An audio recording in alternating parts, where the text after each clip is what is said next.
December 17, 1944, the Bonnier Crossroads, 2.5 miles southeast of Malmedy, Belgium. Just before noon. The snow had already started falling the day before, and the fields around the crossroads were white and open, the kind of flat farmland where nothing could hide and nothing could be hidden. Battery B, 285th Field Artillery Observation Battalion, nearly 140 men in a convoy of jeeps, weapons carriers, and 2.5-ton trucks, was moving south from the Hurtgen Forest toward Ligneville, part of the ordinary machinery of an army in motion. Nothing about the morning suggesting it would become one of the most infamous hours of the entire war. They weren't infantry. Battery B's job was observation and artillery coordination, calling in fire missions and adjusting range for the guns behind them. Men trained for calculation and communication rather than close combat. Their convoy of jeeps and trucks carried radios and surveying equipment more often than it carried the kind of firepower that could stand against an SS armored column. When the lead elements of Kampfgruppe Peiper, an armored spearhead of the 1st SS Panzer Division, the Leibstandarte SS Adolf Hitler, commanded by 29-year-old Colonel Joachim Peiper, appeared at the crossroads just as the American convoy arrived, the fight was brief and one-sided. Peiper's unit was the vanguard of the entire Ardennes offensive, tasked with driving fast and deep toward the Meuse River, and speed mattered more to them than prisoners. Around 120 men surrendered. Under the laws of war both sides claimed to respect, that surrender should have ended the danger for every one of them. Sergeant Henry Zach from Burnett County, Wisconsin, was one of the men marched into the open field beside the crossroads along with the rest of the captured Americans. First Lieutenant Virgil Larry, the ranking officer among the prisoners, was there too. So was Ted Palouche, a private who would later describe in plain and unadorned language exactly what happened next. The Germans herded the prisoners into a tight group in the field near a small café at the crossroads, the Café WWII, disarmed, hands sometimes bound, no weapons, no way to run, no way to fight.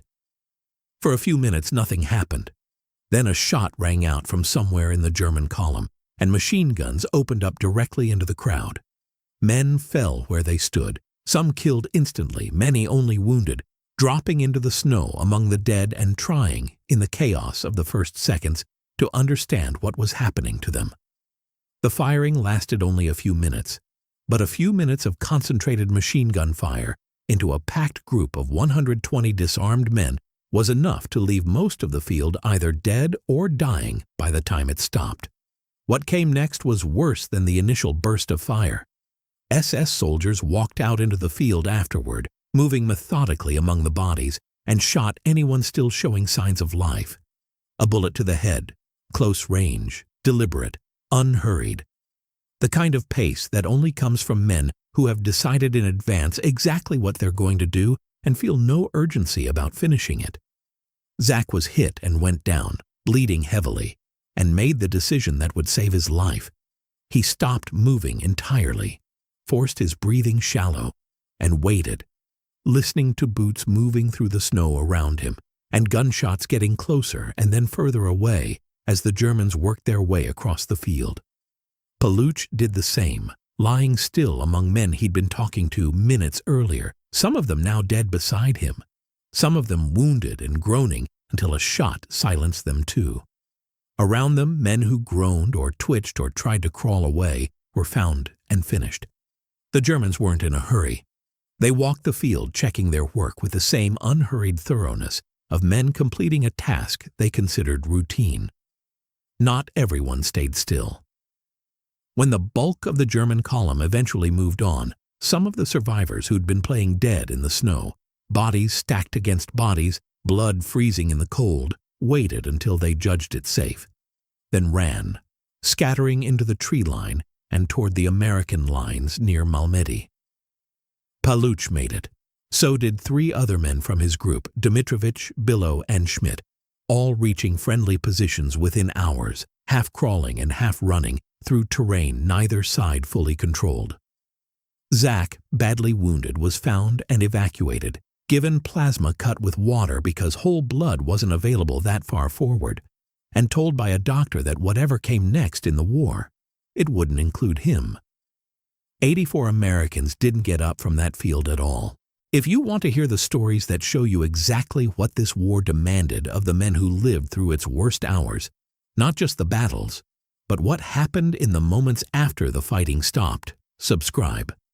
We find these accounts, we verify them, and we tell them exactly as they happened. Word moved fast, faster than almost anything else in the war's first hours of chaos. Survivors reaching American lines near Malmedy gave accounts within hours to the soldiers who found them, and within a day, Associated Press correspondent Hal Boyle had filed a story from a frontline clearing station describing weeping, enraged survivors and a German task force that had poured machine gun fire into roughly 150 disarmed Americans. The story ran in evening papers across the United States on December 18th, without yet naming the crossroads or the unit responsible, but with enough detail that soldiers up and down the front understood exactly what kind of enemy they were now fighting. Stars and Stripes carried it. Yank picked it up. Life magazine would run photographs in the weeks that followed. For an army already fighting through the worst winter of the war, the story of Malmedy didn't just spread, it hardened something in how American soldiers thought about the men across the line from them for the rest of the Ardennes campaign, and in isolated cases afterward, contributed to a grimmer, less forgiving mood among some American units toward SS prisoners specifically. The bodies themselves stayed exactly where they'd fallen for nearly a month. The crossroads sat in contested ground through the rest of December and into January, fighting rolling back and forth across the same terrain as the German offensive stalled and then collapsed under the weight of the Allied counterattack.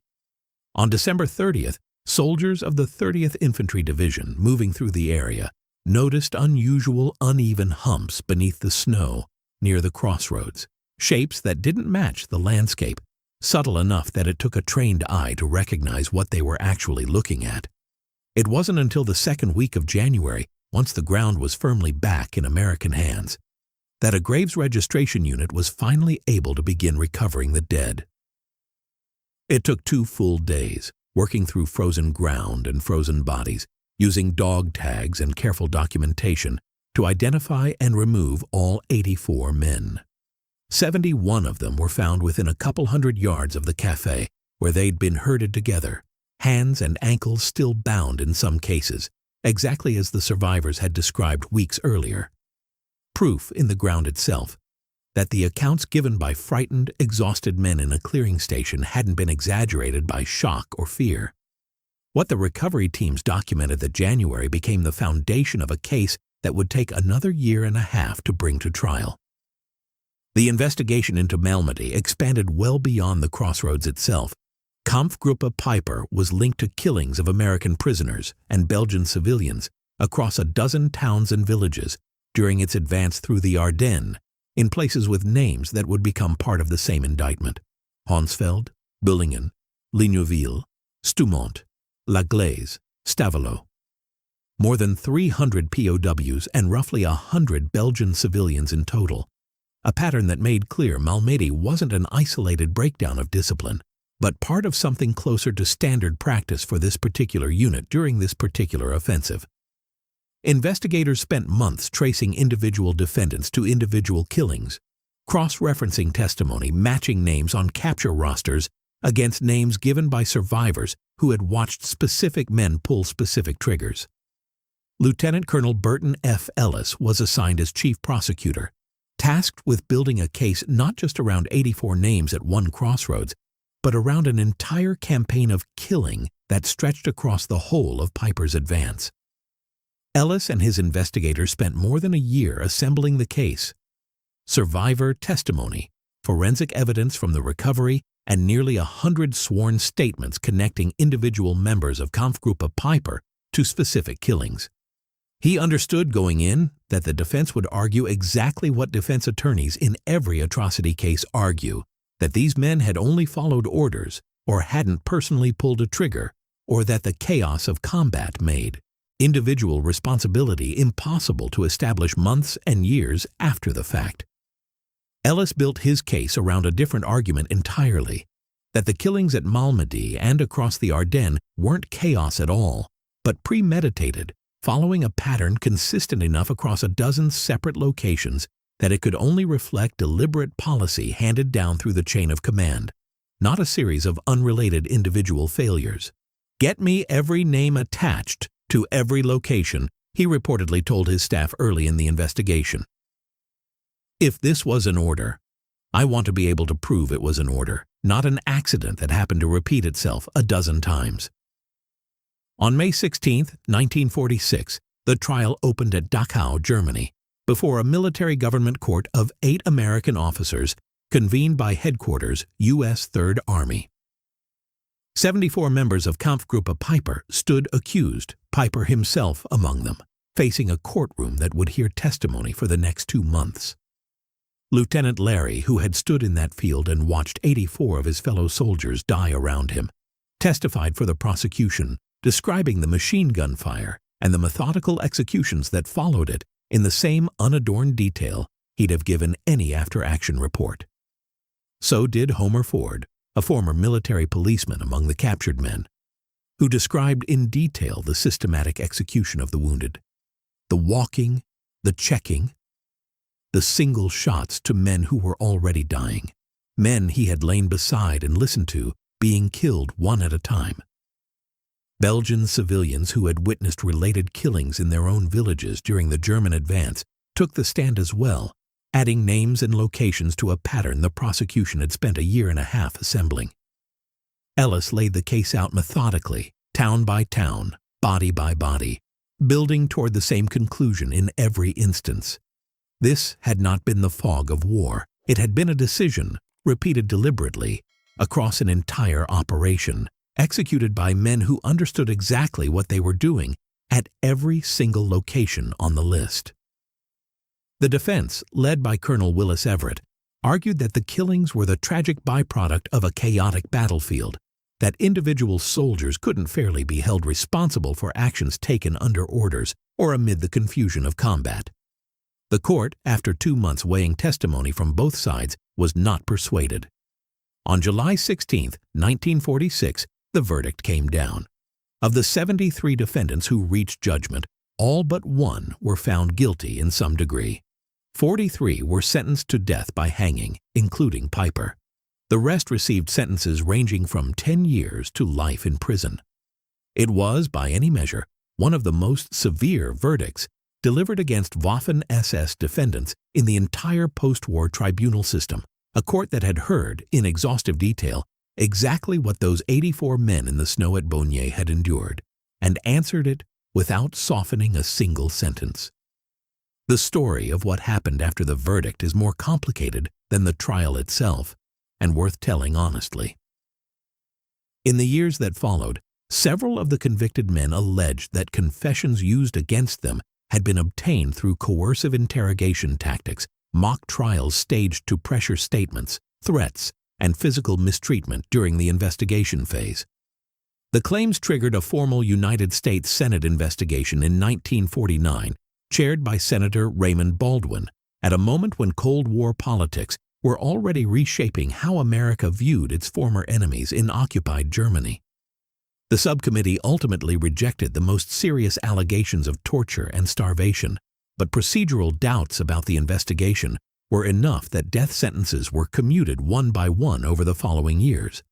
6 in 1949, the last 6 in 1951, under mounting pressure from the new West German government as it moved toward rearmament and Cold War partnership with the Allies. By 1956, every man convicted at the Malmedy trial had been released from prison. Peiper himself, his sentence reduced to 35 years in 1954, walked free that December. None of that undoes what the tribunal at Dachau found and ruled in July of 1946, working from testimony given by men who had lived through the field at Baugny, and by the physical evidence pulled from the frozen ground that January. The verdict itself was as merciless as the crime it answered: 43 death sentences, delivered without hesitation against men a court had concluded acted with premeditation rather than panic.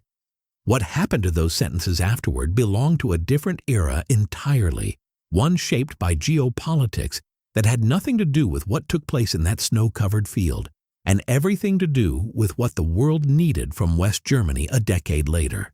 Ted Paluch went home, carrying the memory of lying still in the snow while men around him were checked and finished, one by one.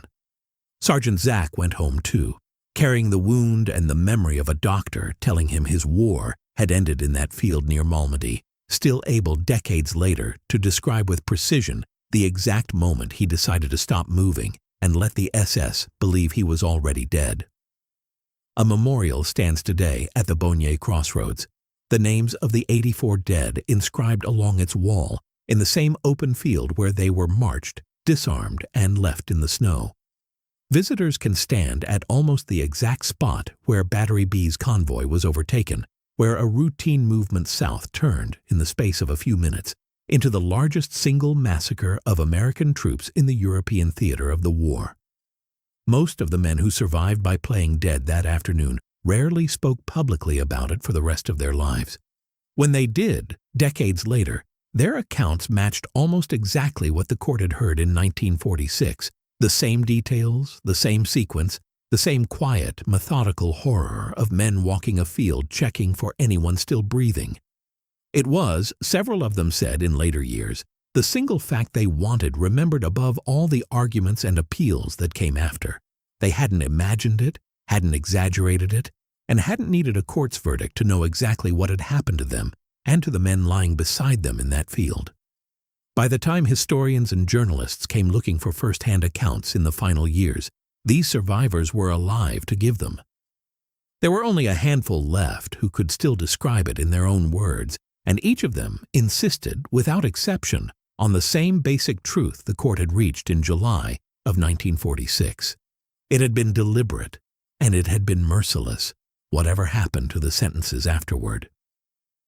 If stories like this one matter to you, the ones that show what these men actually endured and what it took to bring any of it to a courtroom, subscribe and stay with us. We'll keep finding these accounts, verifying them, and telling them exactly as they happened.